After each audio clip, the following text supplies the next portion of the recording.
Hello দাদা, দেখতে পাচ্ছ কাজে এসেছি। বেশ কাজ করছিলাম সকালবেলা দিয়ে, কিন্তু শালা এক এসে বলে নাকি এই জঙ্গলে বাঘ আছে।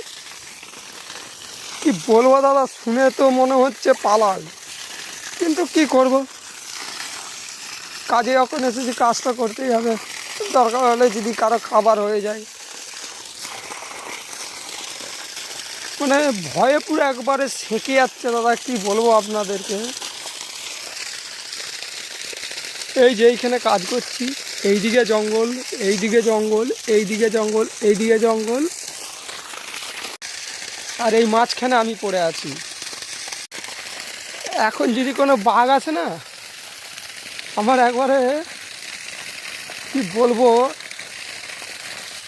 মানে পুরো কচি মাংস খেতে পাবে।